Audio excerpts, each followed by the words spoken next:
Online courses are amazing. They are the backbone of both of my online businesses. They allow me to have lifestyle freedom, and they basically print money for me while I sleep. At least that's the sales pitch. It's actually true, 100% true, but there's also other things that are true about online courses that maybe people don't want to talk about, online business gurus don't want to cover, and nothing's perfect. So in today's episode, I want to just pull back the curtain on the realities of having an online course-based business, maybe the things you don't want to hear about online courses. I think you'll still want to have an online course business when we're done with this episode, but at least you'll be more informed and you will know the truth. Let's discuss.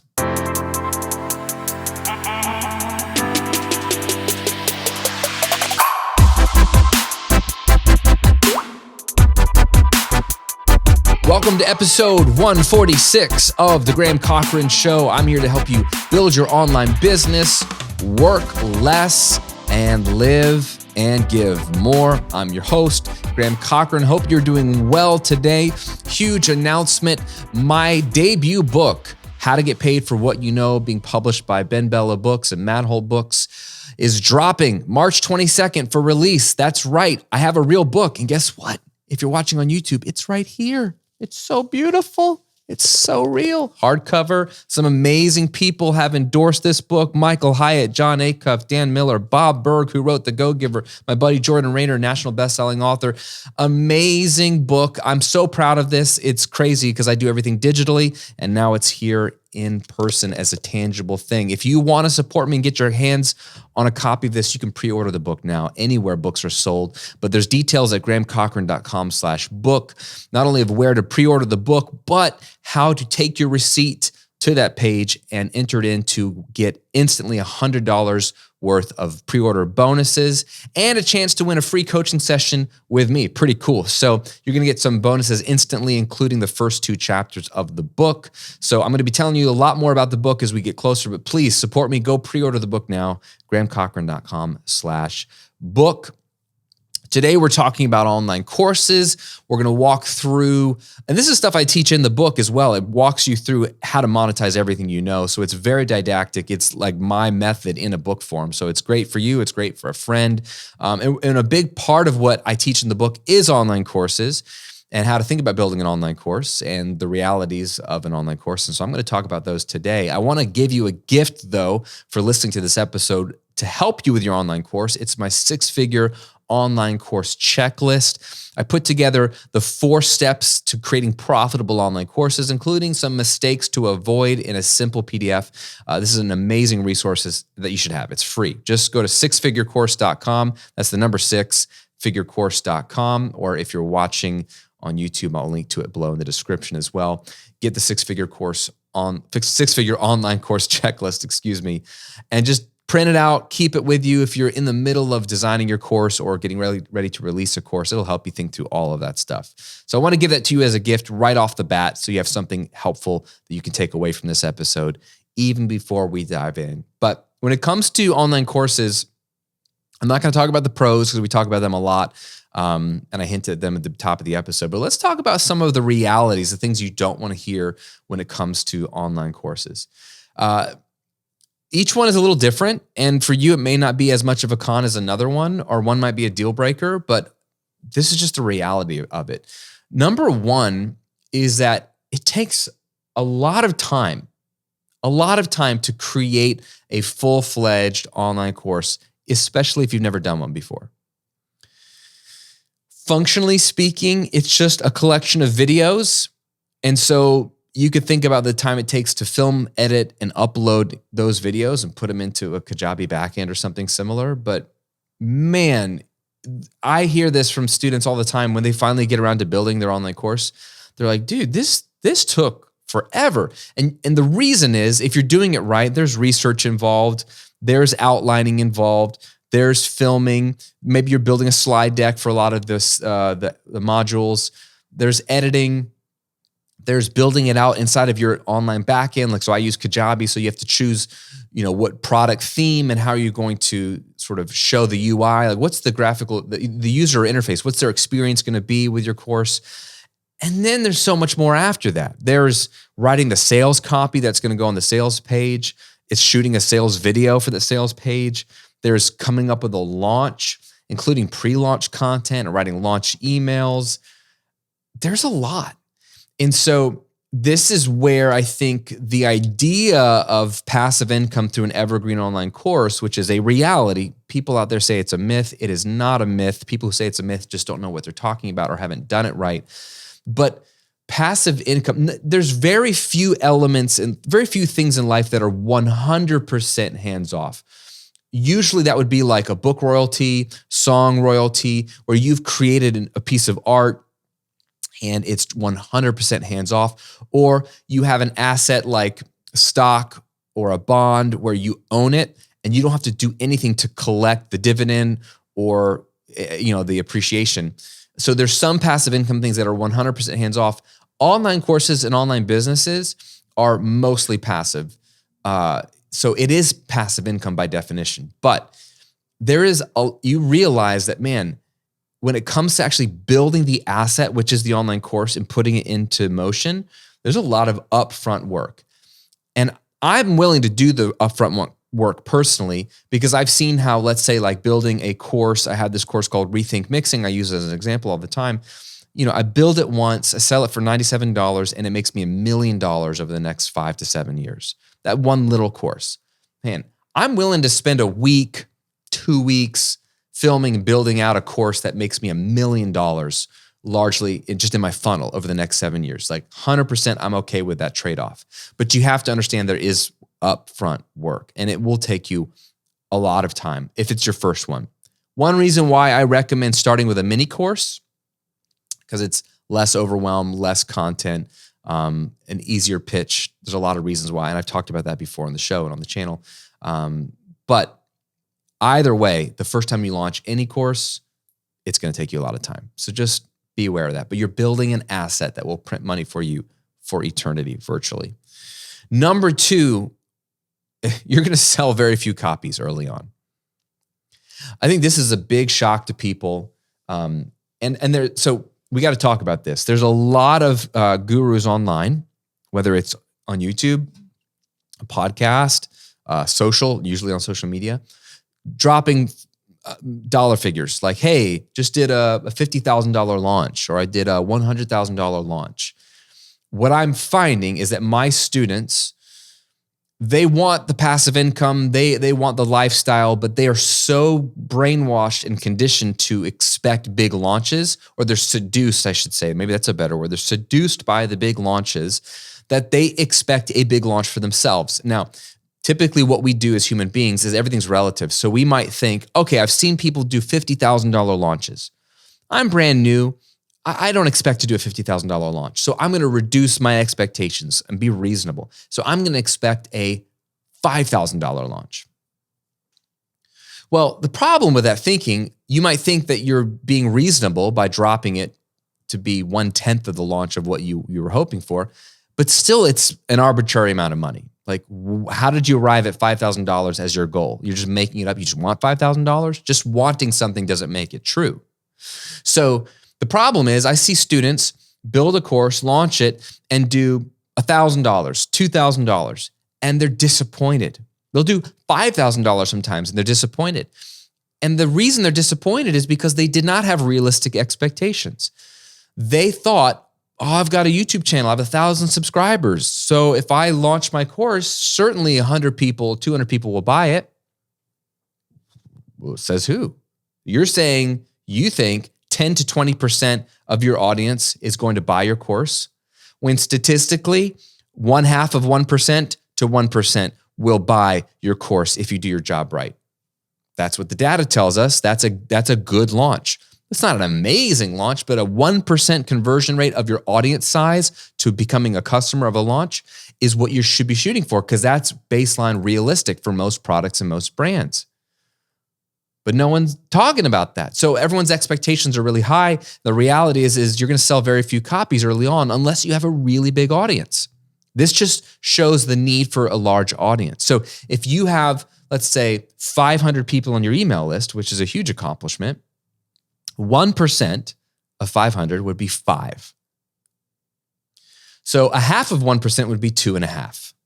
So with an email list of 500 people, and this is what I teach my students in my course, in my book, you would expect with an email list of 500 people, if you do your launch right, that let's say 3 to 5 people will buy.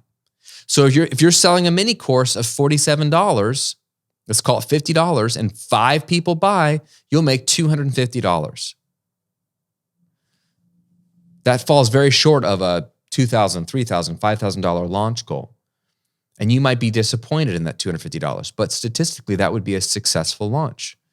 Launch revenue is based off of the price of the thing you're selling, the audience size, those are the 2 biggest factors, and then a bunch of small factors like your sales copy, your launch, how many launch emails you sent, the engagement in your list and your audience. But the two biggest factors are the price of your product and the size of your audience, hands down. So if you have a small audience and a low price product, you're not going to make a lot of money on your launches. This is why I don't like launches. I launch, but I don't like living in the launch. I don't want to get my identity from the launch. I don't want to get the pulse of my business from a launch. I make the majority of my money through evergreen sales. Always have, always will, because that's where the money's made, not in launches. So I would rather you take the pressure off and just realistically know you're not going to sell very many copies early on. You need an audience to sell lots of copies. So if you see people selling a lot of copies or doing 100K launches or more, they have a huge audience, or they're spending a ton on Facebook ads. And so where is that $100,000 going? Easily half of it's going to ads, if not more. So just be aware when people have big numbers. It's not as simple as it sounds. Number 3, okay, it's probably going to take a few courses. It's probably take you building a few courses to create a product that people actually want to purchase. When I launched my first online business, The Recording Revolution, in 2009, my first course I dropped in early 2010, second course late 2010, third course early 2011. My 4th and 5th courses I launched in my end of my second year. So summer, fall of 2011. Those were the first courses that I made that were good. The first 3 were okay, but course 4 and 5 were actually winners. And I could tell the moment I launched them, they did better. I got more testimonials early on, and they became perennial bestsellers. My other courses, people still like them, but those first 3 just became like add-ons or bonuses, or every once in a while I'll shove them in a bundle. Very few people wanted to buy them outright. So it took me a while to stumble across a winner, and it's going to take you a while. Maybe not. You might have a winner from out the gate, but most of us don't. And the reason is multifaceted. One, you're learning the pedagogy. You're learning the way to teach, which is a different skill than knowing what to teach, but the way to teach, how to teach well. You're learning how to be on camera. You're learning how to make a beautiful course experience. You're learning how to launch. You're learning how to write sales copy. You're learning all those things, but you're also learning what course your people want to buy from you. So if you're like me, I started with the easiest thing I could teach and the one that I felt the most comfortable with. That was important to me. And I put off the subject that I really didn't want to touch because I was afraid of not doing it well enough and having people poke holes at me. And so I built 3 courses until I was really comfortable to finally build a course on what people were asking me for. And that had that convergence of this is what people really want to learn from me. I'm finally giving it to them. And I also have launched a few courses and built a few, and I've learned how to do that better. So it'll probably take you a few courses to get to the one that really, really pops. This might not be a deal breaker for you, but for some reason, and for some people, it shocks them and disappoints them. But the 80-20 rule applies to online courses. 20% of the people who buy your course or fewer are actually going to finish your course. Meaning the bulk of people who buy 80% or more aren't going to watch all your course, and therefore they're not going to get results. And I don't know if that bothers you. If you just care about the money, who cares? You may not care if people go through your course. But if you really are championing people getting results and you realize, man, no one's watching the videos, because in Kajabi, you can follow people's progress. You can see if they're watching or not. You might be disappointed and sad. You might think there's something wrong with you. There's nothing wrong with you. This is just the way things go. Most people don't complete what they start. my book. This book is amazing. Every page is amazing. I'm biased. The whole book is meant to go together. There's an entire 6-step process to building an online business. And there's all these chapters, not all these chapters, 3 chapters at the end that really like tie it all together and tell you what to be doing every day moving forward and how to build a business long-term. But you know what? Most of you that buy this book or pick it up are only going to read through chapter 2. It's just true. You're only going to read 1 to 2 chapters. That's what the data tells us. So I worked really hard to make the first 2 chapters as juicy as possible. I used everything I know about sales copy to write a killer intro, chapter 1 and chapter 2, so that you're like, oh, I got to read the rest. Just because I know that's where people are going to drop off. 80% of you aren't going to read the whole book. Only 20% of you will, if that.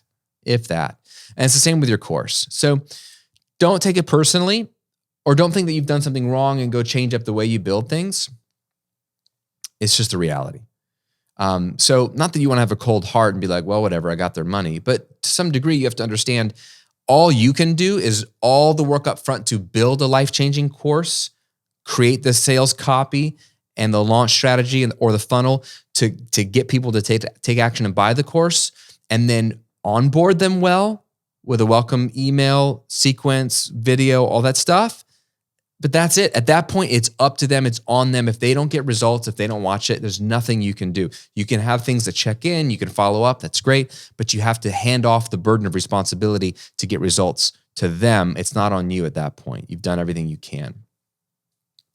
Number 5, you're going to have to be ready to do a relaunch at some point or a massive update after a certain period of time.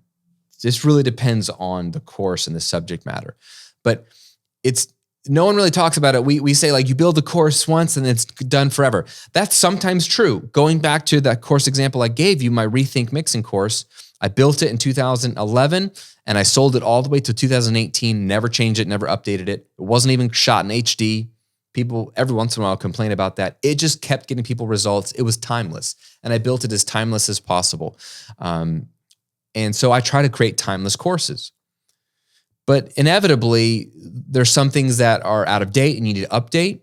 But beyond just updating it, because of things becoming out of date, the moment you launch a course is the moment you realize what could be better about it. And the great thing about online products, unlike a book, is that they're easy to iterate and update. So you build your online course, don't assume that it's done. I mean, get it out there. It doesn't have to be perfect, but you're not stuck with it in the way it is. So as you launch it, as you maybe put it in your funnel and people go through it and you're getting people results, you're going to get feedback. You're going to learn what's good about it and what's missing. So take notes, survey your people, and actively look for ways to improve it, because if you can improve it and it gets people more results or faster, it's only going to give you better testimonials and help you sell it easier, and everyone's going to be happier. You don't have to change or update every course. I'm not saying you should look to always update courses, but pay attention to the feedback you get. I have a course called Automatic Income Academy. I launched it. It helped a ton of people. And over the course of the first 2 years of it being out, I would pay attention to people's comments. Like, oh, it'd be really helpful if you had this, or this wasn't very clear, or what about this? I kept seeing lots of similar questions, and that tells me, okay, if everyone's asking the same question, I probably should address the question in the course in a better way, so that they don't have to bug me. But I'm just seeing holes and seeing ways I could improve it. And so I took notes for 2 years, and then when I knew I was ready to film some updates, I reached out to everyone who's purchased the course and said, hey, I'm going to make a 2.0 version of the course. What would you like to see in it? How could I make it better? If I were to update anything or add anything, what would you need to see in it to make it better for you? These are people who've already paid for it, already own it. And I got some helpful feedback. And that allowed me to shape what I wanted to update, swap out, or include or add. And I was able to film some content and actually almost doubled the length of the course, which is pretty rare. I'm not saying you need to do that. But in my case, it made sense. I added a bonus mini course just out of the goodness of my heart, because everyone had this question. I was like, dude, I'm just going to give them this material because this would really help them. And you can and should consider implementing feedback down the road. I don't think you have to do this for every course. I don't even think this has to be a complete overhaul. It might be for some courses. Some courses have stayed the same for me, never touched them. Some courses you just update. Some courses you replace. with a better course. If the updates sound like, man, this is becoming more than just an update project. This is like let me just replace it with a different kind of thing. But just be ready to, at the very least, do a relaunch to make more money down the road from time to time, but do a refresh. And finally, number one thing you don't want to hear about online courses is that the hype you initially had for the course will go away in time, but you keep selling anyway. There's a lot of emphasis on launching. A guy I really respect, Jeff Walker, he's literally written a book on launching. It's called Launch. He pioneered the product launch formula. I actually interviewed him on the YouTube channel and on the mini podcast, How to Become a New York Times bestselling author. Great dude. But with all the emphasis on launching, it's the sexy thing people want to talk about for a lot of reasons. One, it's energy. If you feel like you're alive, you feel like you're connecting with your audience. And two, you can make a lot of money in one fell swoop. I think the biggest launch I've ever been a part of personally, we launched a course a couple of years ago and it did over $300,000 in a week. That's probably the biggest launch I've had.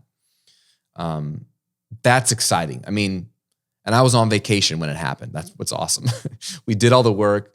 I had my team, just like releasing it, but it was all like teed up to go. And I'm literally visiting family and on a road trip. And just, when we stopped for gas, checking the sales data. We did $300,000 and I wasn't even at home or in the office. That was awesome. That's exciting. I think that's what everyone's chasing, stuff like that. But you know what's more exciting to me and more realistic? Making money every day, all day, without doing anything, without burning your list out, without burning your team out, without burning yourself out, while you're taking your kids to school, while you're getting a car wash, while you're picking up laundry from the dry cleaners, well, whatever you're doing, your system, your business is making money for you. And yes, it's not a lot per day, but again, using that example of Rethink Mixing so many years ago, that one little course, I never had a launch for. I just put it in my funnel from day one. It's always been an evergreen course, and it quietly, steadily made me $1 million. Just that one $97 course by itself. That's sexy to me. That's exciting to me. Evergreen is the best. Evergreen's the way to go. I like both. I launch products. There's pros to launching. There's a strategy for launching, and it's strategic as part of my overall promotional plan and business.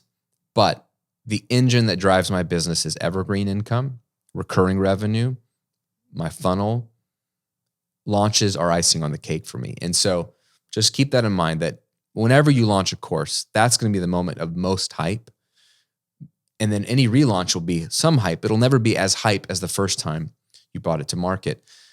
So just know that it's going to fade, but just keep selling that thing anyway, either evergreen style in your funnel or re-promote it. And do not be disappointed if it's never as hyped as it was the first time. How could it be? But the point is to make it an integral part of your business. It's one of your products in your product suite, and just run the business. Don't take it personally. It's just part of doing business. There you have it, friend. Online courses are amazing. 100%. They are the bread and butter of both of my businesses, and they've changed my life forever. That's why I wrote a whole book about them. That's why I teach people about them here on this podcast, on the YouTube channel, in my membership, in my mastermind. Like, I'm always talking about online courses, and I always tell people the first thing you should build an online business is an online course, because it's the thing that will give you freedom. It won't make you a millionaire overnight, but it will give you freedom because it becomes a digital asset you can sell automatically 24/7 without being present. And when you get a taste of that, when you make $500 a month without lifting a finger, when you make $1,000 a month without lifting a finger because you did the work once and now it's in your funnel and your system is selling for you, you get a taste of that sweetness, you're off to the races, because then you're going to build out your product line, you're going to add other things to it, and you're going to hopefully build a business that's built around build a business that's optimized for lifestyle, for flexibility, for time freedom. Not a business that's optimized for income. You want income and you want to optimize it for the income you need. But if you're building a business optimized for lifestyle freedom, time freedom, flexibility, you're going to be all about online courses, even with these cons. So just be aware. That's all. And hey, download my 6-figure course checklist. It'll help you. You're going to learn the 4 steps to building and selling highly profitable online courses. It's free. Just go to sixfigurecourse.com. That's the number 6, sixfigurecourse.com. Or if you're watching on YouTube, it's in the description below. Click on that. All right, my friend. I hope this was helpful to you. Let me know which one of those was insightful to you that maybe you hadn't considered, one of those cons to online courses. Let me know in a comment below on YouTube. I'd love to have a conversation with you. And until next time, stay healthy, stay safe, and we'll see you in another video and podcast episode very soon.